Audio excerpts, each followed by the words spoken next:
าสามีสุขทั้งปวงเหตุแม้นแดนใดหาใส่เทียบทันน้ำของน้ำคาน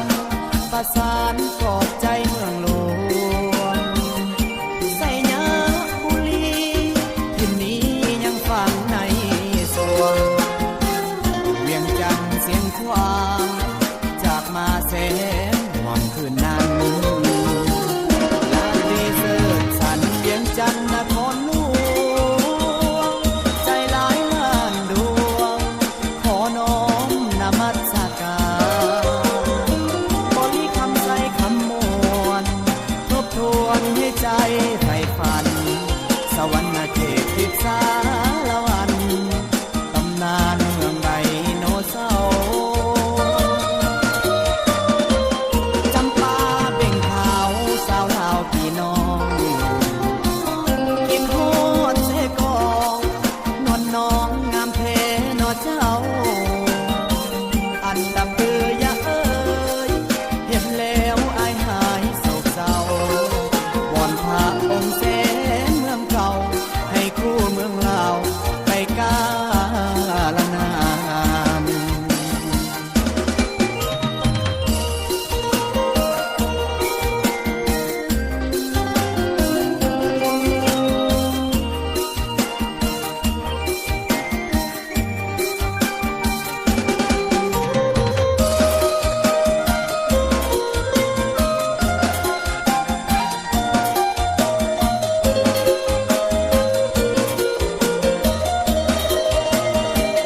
ลาตรีเสิร์ชสันเวียงจันทร์นครหลวงใจหลายล้านดวงขอน้อมนมัสการบริคำใส่คำมวลทบทวนให้ใจใฝ่ฝันสวรรค์เขตทิพย์สารวันตำนานเมืองไดโนเสาร์จำปาเบ่งขาวสาวลาวพี่น้องกินโหดเสกองนวลน้องงามเพนอเจ้าอันดับเบือยะเอ้ยเห็นแล้วอายหายโศกเศร้าวอนพระองค์เสนเมืองเก่าให้คู่เมืองลาวไปกาลนาน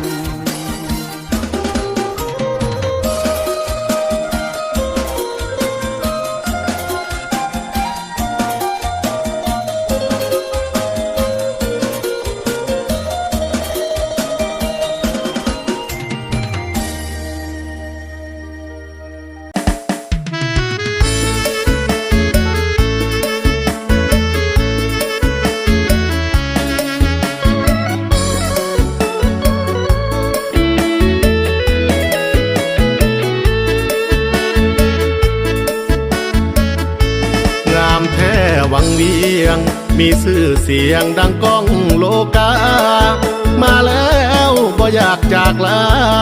สวยงามตาธรรมชาติป่าเขาปรึกษาป่าไม้สดใสเขตถิ่นลำเนาอยู่ร่วมกันมีหลายชนเผ่าวัฒนธรรมลาวสร้างงามโสภาเป็นบุญหรือใดที่ให้อายมาพบผ่านสาวงามมาใสเปรียบปานยิ้มหวานหวานส่วนใจใฝ่หาแคมลำน้ำซองกับน้องเคียงคู่กายยางล่องเรือกะยักแวะกินข้าวป่าสุขอุลาสวรรค์เมืองคนไว้ปู่ทำจังพาตั้งพานอนพาลายศาสตร์นี้หากสมดังไม้สิอยู่เคียงกายหักเพียงหน้ามนสิขอหักเพียงน้องด้วยสองมือผู้สายจนไอ้นี้ยันนี้บ่พ้นเหมือนนิทานนางอัวคุณลูกวอนผู้ผาแดงช่วยเบิ่งแยงให้หาคงมันยามไกลน้องอย่าเปลี่ยนพันเหลื ลืมกันยามอายบ่อยู่ให้ฮักจริงเพียงอายที่หมายเถิดนายอดสูสิขอย่อมือสาธุหากได้อยู่เป็นเคยหวังเวียง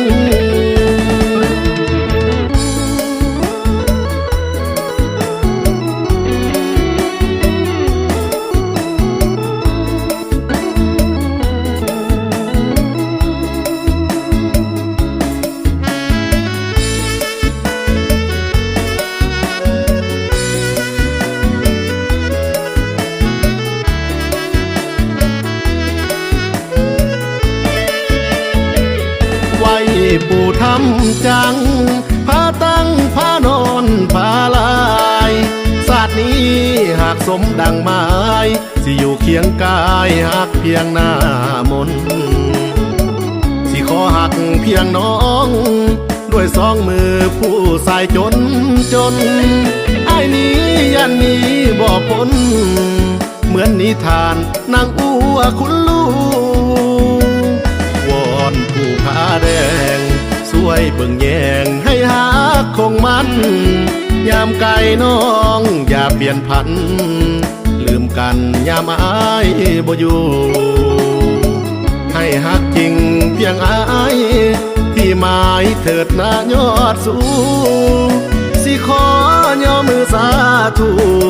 หากได้อยู่เป็นเคยหวังเวียง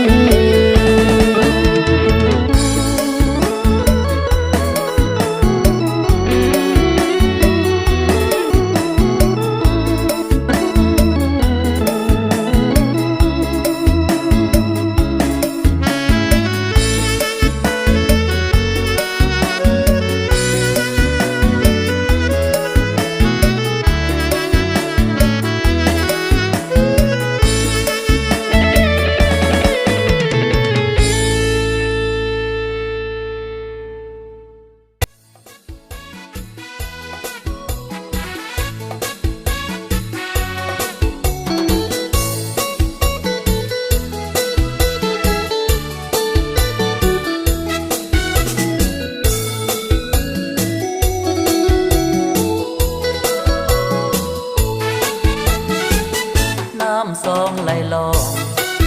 เคียงคองกับสายผู้บ้านผาแดงตั้งอยู่เคียงกันเป็นมิ่งขวัญสาวเมืองวังเวียงน้ำซองไหลเย็นและเห็นถึงพื้นสายเพียงดังน้ำใจสาวเมืองวังเวียงหักษาสูงส่งบ่จืดจางหายหลายปีพ้นผ่านบ้านเมฆมืดบังจองจำปามาลาเคยหอมทั้งดอกขจรพัดเปลี่ยนเวียนสีโศกเศร้ามองมนทนทอลามาหลายปีลุกมือขึ้นขับไล่มานนี้ฟังเวียงบัดนี้ยิ่งงามสดใสสมคำลือซาเตียนสวยสง่าวีน่าสนเก่งกาหักษาไว้แนวนอเมืองสองเพื่อศาสตร์มั่นคงเพื่อจุดประสงค์ถือต้องปองดองแผ่นดินแสนเพลงเมืองสองมาเป็นเจ้าของช่วยกันสร้างสรรค์แสงตาลุนสองน้ำสอง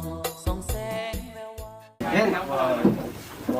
มันนี่ยกขึ้นเรื่องทั้งหมดนะมันก็แม่นนะกระตุ้มเขาของเพิ่นนี่เฮ็ดไม่ได้พุ่นมันแล้วเอามีดมาปาดแต่มัดนี่มันนั่งทางที่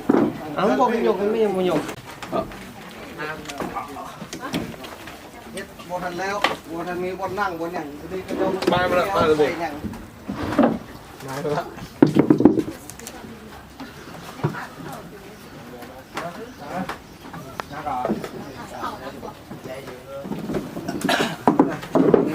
ให้ทางไม่ออกไม่ตุนไปบ้างนั่น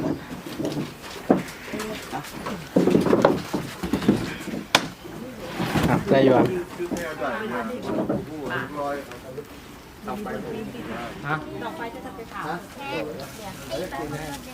ยู่ปั้นไว้แง่ อ้าวระวังได้เว้น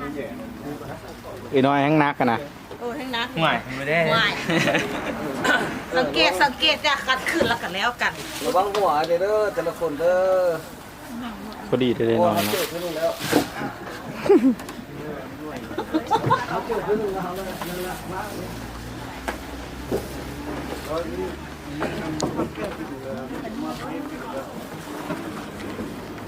อยู่บ้านพี่เย่เลยครับ เว้นดูมาแล้ว บอดยากนั่นเลยไม่บอดตัวหัวก็ต่ำได้เนี่ย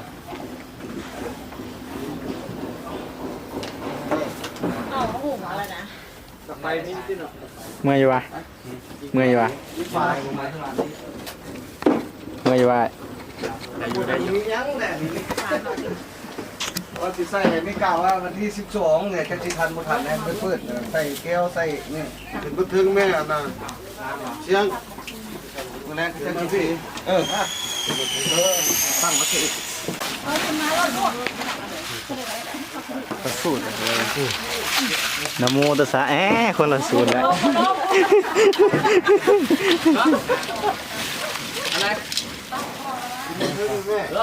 ขึ้นมาเมื่อไหร่เมื่อกี้ผิดล้มลูกโตทำนั้นสิล้มเดี๋ยวมันมาถ่ายหู ไม่ตั้งมองเล่าคือตั้งนี่ลงก่อนนั่งโม่เสา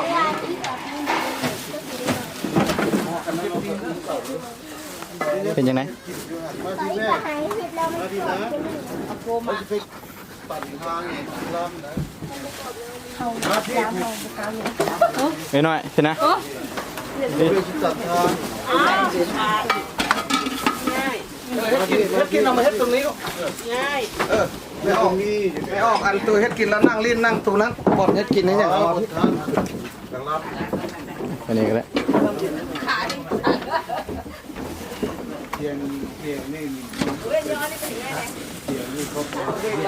นะ โอ้บุกินหมูตาย หมูตายหมูตายกินหมูเป็ดเนาะแกว่าถูกจริงหมูตายกินหมูเป็ดเอาไว้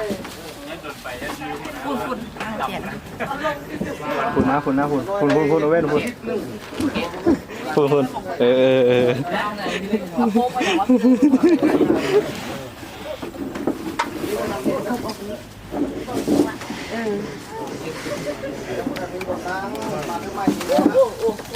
เอามาล้างเขาอีกเดียวกับที่บอกเขาง่ายพูดอีกเขาบอกแม่ทางขึ้นพุ่นหวานวันนั้นธรรมดามันขึ้นได้ไหม จานจะแซ่บ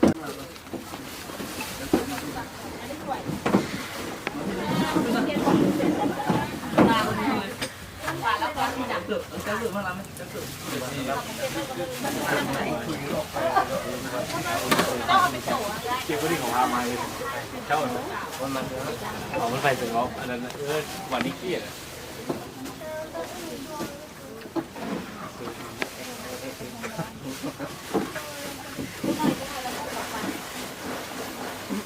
ก็จะเป็นตึกเวทอยู่ทางเกาะ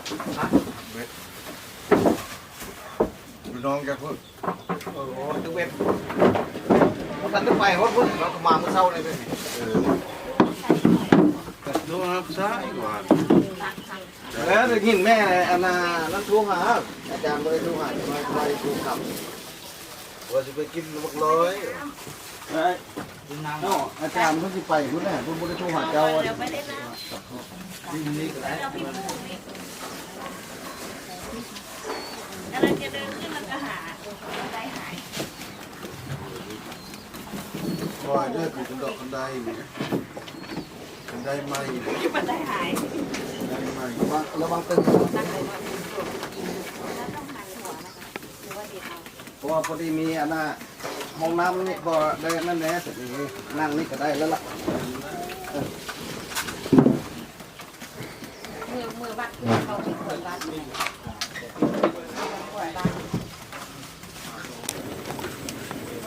่ยังนี่ปูปีนลงนี่ดีนี่ กับบุกจัก น้อยมาเห็นอันน่ะ นั้นเราเรียกว่าเป็นอาจารย์บ่ว่าสันมาเมื่อเช้าเนี่ยนะนี่อันน่ะมามุ่ง3-4 องค์นี่แหละอันน่ะจอดอยู่ข้างเมืองเลยนะแล้วก็ย่างรอดอันเมืองทางเมือง เมีย นี่คือแดกบ่ แม่นตัวทำไมกันแก่อันแป๊บอันพ่อมันมาแม่นเข้ามาโอ้แต่ฟูครับแม่นแหละ อ่ะปลาแหละมาแล้ว โคโบราณองค์ ตำบักหุ่งแล้วก็แล้วเรื่องลูก จะ3-4 องค์ซะเนาะน้อยแล้วหันน่ะแก่ทั่วมาเมื่อเช้าเข้าเรื่องอะเด้เข้ากับบ้านคุณมูอีกเนาะแล้วตรงนี้นะที่มาสวรรค์นี้เขาเมื่อยคนละมือเขาออกมาเช้า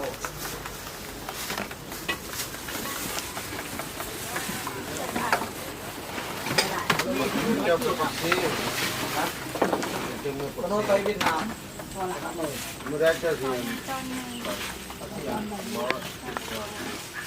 จังว่าคนละมือเดี๋ยวจะมือใด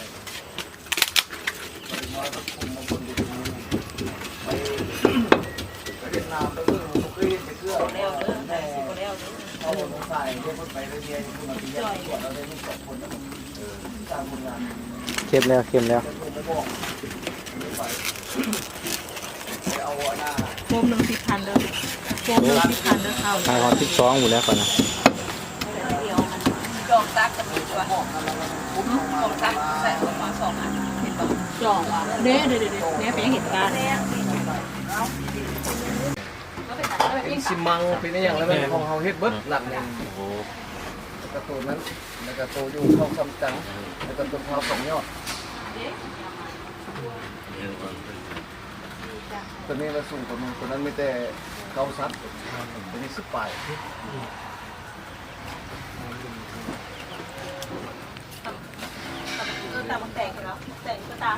เราเฮ็ดแล้วก็เบรกไว้เลยตัวนี้ก็ดีเราเฮ็ดโดนๆเลยก็ได้เฮ็ดกันเราไปเฮ็ดอะไรอยู่พุ่นเลยอยู่อันภูเขาหลักไปปลูกอันน่ะกาแฟปลูกอย่างอยู่ภูเขาหลักอันไหนมันคือเอาตู้มันเป็นผู้ไปตั้งอยู่ตรงนี้เด็กตัวนี้มันจัดพูดแล้วกัน ก่อนนึงจะเอามา มาเด้อกินข้าว ว่ามาวังเวียงมานนอุ้ยเด้อนนอุ้ยได้มาเด้อเอาบ่ได้ตั้งใจสิมานี่แต่มันคือเราเรื่องแน่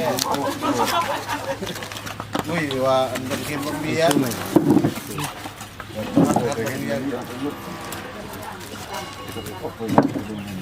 ก็เปลี่ยนแผนเมื่อวานนี่นะเปลี่ยนเมื่อวานน้องกินได้หมดกินได้หมดนะ ได้อย่างอื่นกิน สักนี่นะนี่เราต้องแข่งกันเรื่อง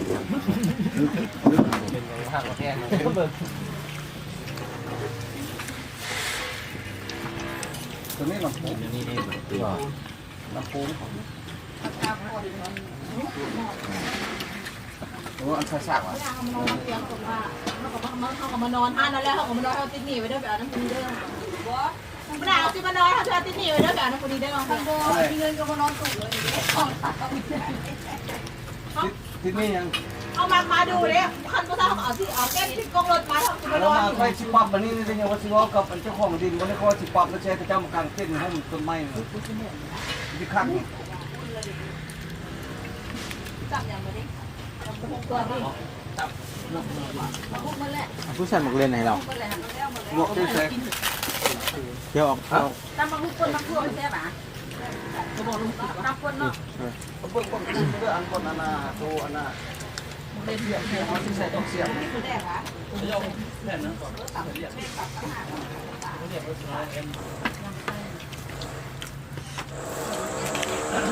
คือมาสารให้เขาใส่แล้วบอกให้พวกอาหารพวกนั้นต่อนี่เลยใส่เลยโป้งกันโป้งเลยโป้งจะลอยกันยังชิมาวะ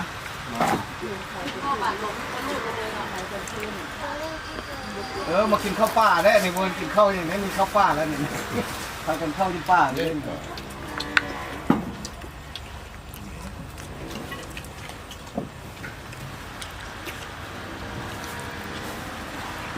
เมื่อก่อนกินข้าวอยู่เรื่องร้อยนะมาหมดเลย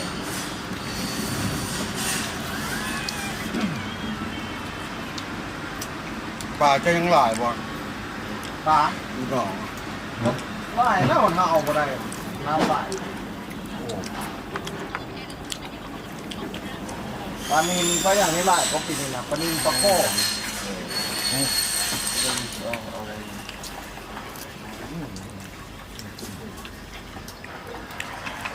โอ้เดี๋ยวมันติวถึงอาจารย์นี่เนาะรถคันนี้เราเล่นมาเมื่อเช้าฮะเป็นยัง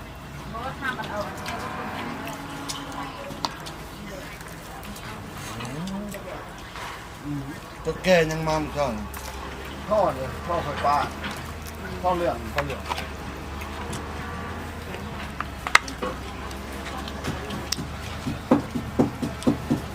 เฮ้ยตะมนกันสิมาอย่างไปซื้อเครื่องซื้ออย่างนี้พวกนี้เรื่องพวกละตะมนมาทั้งปกสี่แล้วมาแล้วเขาอยู่ปกสี่ยังอาณาคุณที่ไปยังเขาต้งผู้เดียวประกาศยังพนักงานมีคุณอ่ะเราแทบจะพระจันทร์ถอดขึ้นมาพี่ละ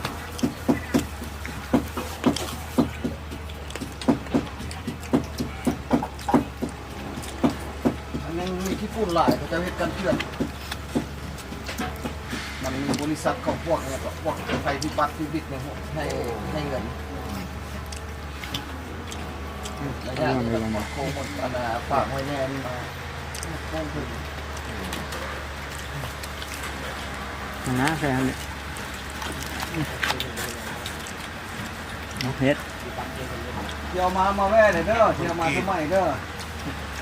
อาหารถูกน้อยเนี่ยนะไม่ออกไม่ทนกันดิมื้อทุนนาได้นั่งแล้วมาทุนนานั่งเพื่อมาทุนนานะเข้ามาโน่นก็อันนี้มันกลายมาทีก็คือเป็นหลังไม่ล่ะถึงนี้ข้างถึงพกมานี่ถึงนี้พกมาเลยพกมาของเขาโรงแรมนี้กัดเองเลยฮะเจ้าพ่อก็เป็นกัดเองเลยเขาบริษัทในเฮ็ดแล้วอยู่เฮ็ดนี้แล้วจะสี่เฮ็ดจะสูบอยู่ในน้ำมันเขาหดน้ำหมดอ่ะเขานั่งแกมน้ำกับน้ำเขาเขือมากินข้าวปลาเข้าไปกันเลยมากะปิเนาะปลาปลาน้ำปลาโค้งเผาดักอีกโบพอสบายกินเผามาหลายแล้วเขาเดียวแซ่บไก่ย่างแซ่บแบบแล้วกันรถก้อนเดี๋ยวคงตัวใหญ่ตอนนั้นไปเจอ4 ทางตื่นได้ซ้ำที่เราตัวน้อยยอดเยี่ยมแต่กายหากวันน้องคิดเห็นใจขอสาวไว้น้องจงคอยท่าขอฝากเสียงเป็นสำเนียงถ่ายรูปได้ไม่ไหนแต่ห้ามให้คนมีกล้องสัมผัสเบื่อจริงใช่จริงมีกล้องสวยเนาะตรงนี้ก็สวยเหมือนที่ในรูปที่เขาถ่ายไว้ข้างนอกตัวนี้คือน้ำหยดน้ำหยดตัวยืนต้องมาถ่ายไปหน่อยอธิบายนะที่มันอะไรเนี่ยประมาณนะคะประมาณไปโค้งไปเลยออกรายการโยนทำรายการมาขบวนนี่ติดเลยผมมาอยู่สินะเย็นอยู่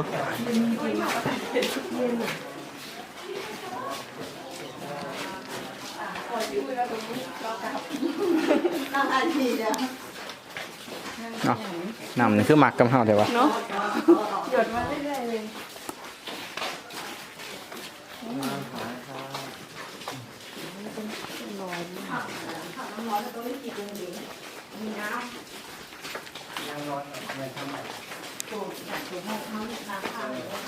บ่มีทรายนอนเนาะ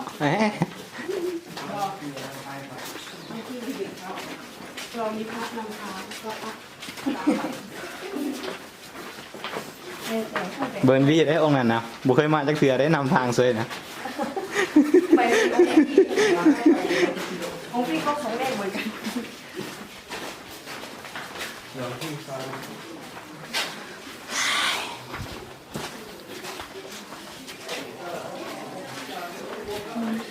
ชื้นอยู่ในตัวเนาะ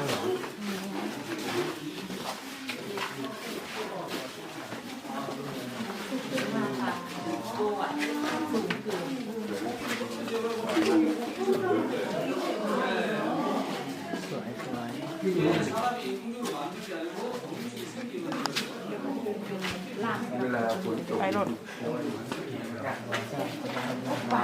น้ำน่าจะไหลเนาะเวลาฝนที่มันตกลงมา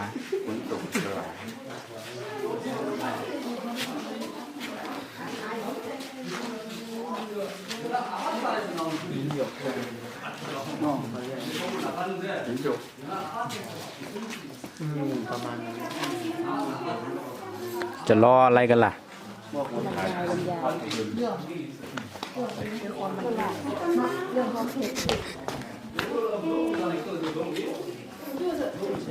다 보여? 다 보여? 안 어두워?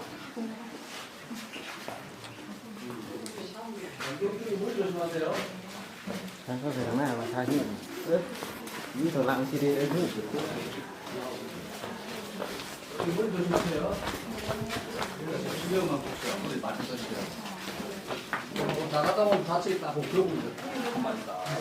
거울 상황이 이제 하고 가셔도 돼.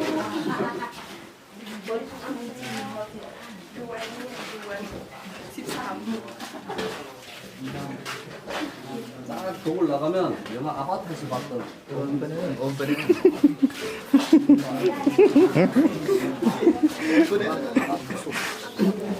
โอ้ทางออกแล้ววะนี่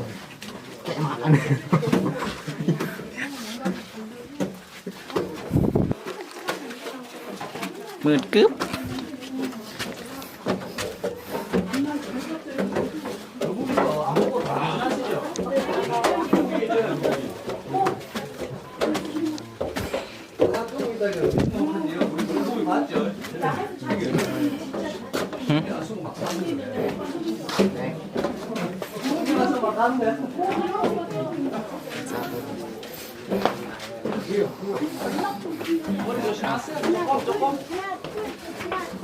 อีก230 เมตร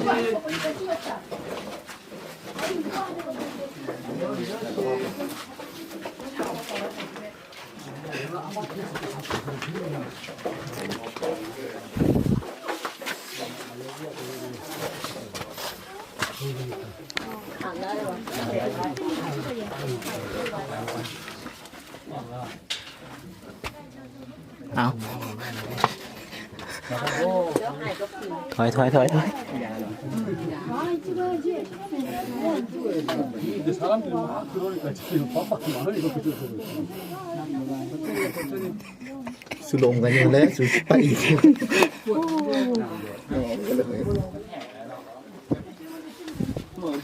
โกโกโก้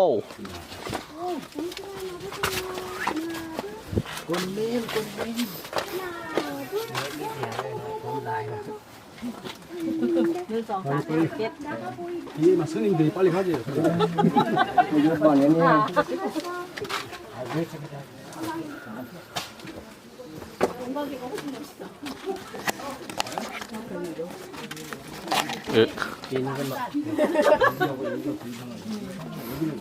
จังไดเมื่อยอยู่วะ สุดยอด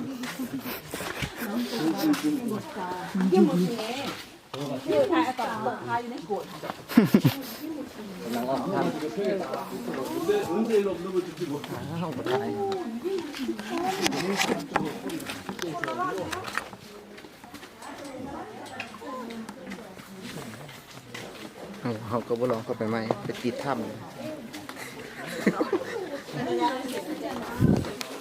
ยันบ่มีคนมาเอา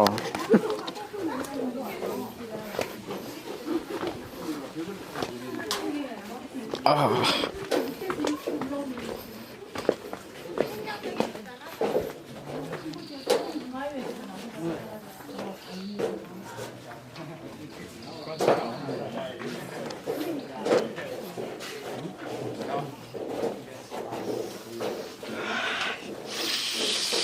ตรเตรียมป๊อด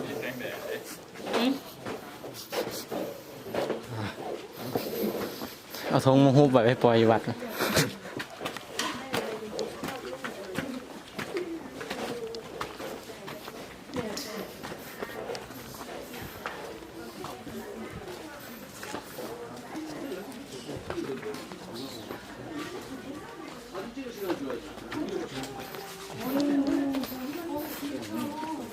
ถ้าอยู่วัดฮามีนี่เขาได้มีโครงการหนึ่งอย่างเขียนอยู่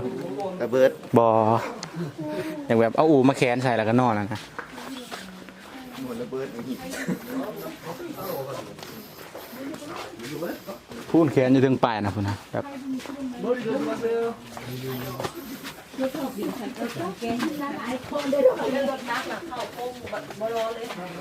อย่าง อันขนาดว่าตัวแม่มันห้องข้าง ว่ามันสงสัยอันตุ่มยกมันตายเนาะเขาลงข้างๆนะ ตอนข้าง อ้าย เอาโยกมันนะมือเราลงข้าง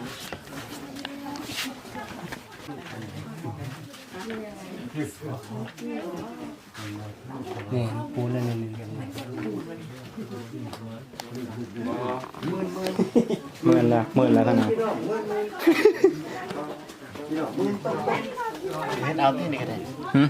ปูนเอาปูนเห็นเอาเอาฟองน้ำจุ๊บๆดึง โอ้ย นี่เห็นบ่เอากับบ่มากับเพื่อนดิ ไม่เป็นไร เสียวให้แต่ระเบิดทางออก ห้อยแขวเราจกดิ โอ้โหโจกให้สิระเบิด โอ้ย จุกหัวที่จะย้อมนะ สงสัยใส่เฮลิคอปเตอร์ลงมา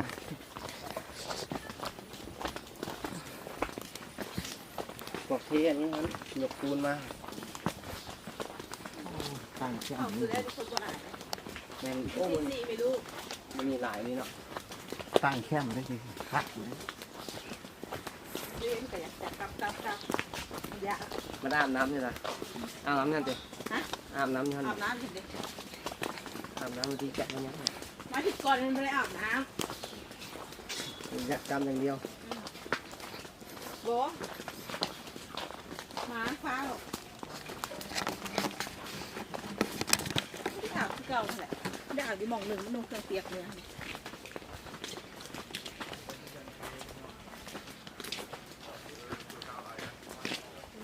ชอบเลยไปทางเดี๋ยวไปตัด มันนี่ก็ซบเนี่ย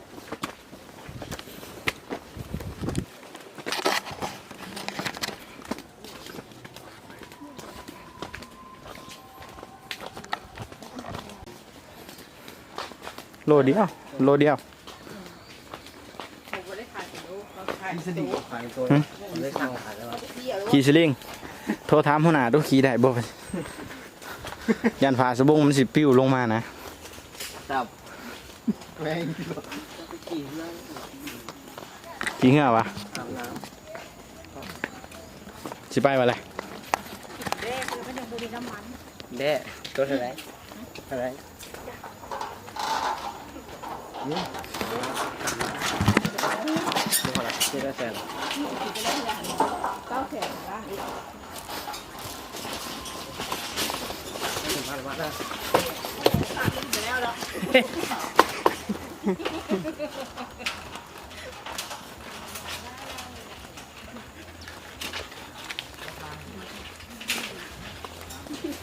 เบิดแล้ว ขั้นขีดแรกนะเห็ดโอ้ยจะได้เห็ดล่าจะได้เห็ดซี่ พังเอาเด้อหัวหน้าเด้อผู้นี้ได้เปล่าเด้อแบะเพิ่นว่าเด้อหมูบ่แซ่บว่าซั่น หมูบ่แซ่บเพิ่มไขมันแบนมีมันอีก ทิปหน้าละสนับสนุนเพิ่นแหน่ จมตั้งแต่เขาจนออกไปนะในเห็ดบ่แสบเนาะมันก็บ่เบิดหั่นแหละ เห็ดหรือบ่ไม่ใช่ซื้อเสื้อมาสวัสดีหนังได้หยาบอันใหญ่ซะก็ทีละมาบอกทีละอันใหญ่ซะ ชื่อเท่าไหร่น่ะชื่อเท่าไหร่น่ะ ได้ไหมได้3 โอ้กำไร200,000 มีเงินคือเสียงให้นะ นี่ดอกกำลังเลย ผมมีดอกกำไรเป็นที่เจ้าผมเลยจริงๆก็คือเบอร์กับหัวด่างก็ตื่นแล้วก็ต้องด่ามาแล้ว อ้าวเงินบ่พอแล้วว่าซั่น ต้องการคอฟฟี่ถ้าบอกพุ่งมาอยู่บ้านนะพุ่งเวทมันจะขึ้นเนาะ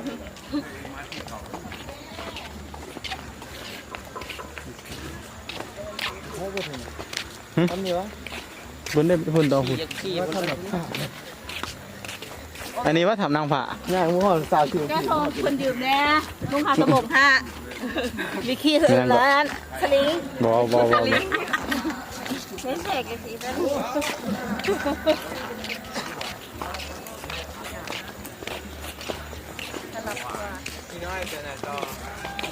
เอาที่กินเนื้อต่อปะ ฮะจริงนะ ไปกันโป่งอันนี้เสียไปชนนี้ เพลงนี่ก็น้องเรื่อยๆก็มาหารัก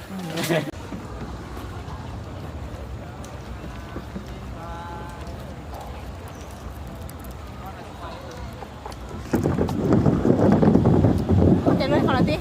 นี่น้ำเฮานี่แหละ อยู่นี่ค่ะขอตีจ้าดัง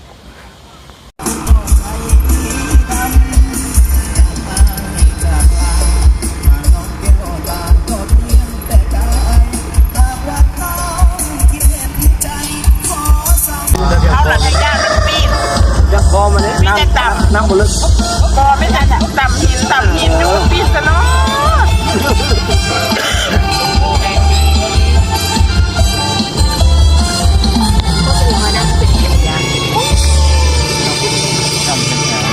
ทำบอลเลย มันบนลึก คือเล่นทักทีมันคือหลึก ผมทำมายามน้ำไหล บ้านเลิกมันก็มีแต่อยู่แถวครัว เมื่อกี้ตะกี้บ่เห็นบ่มี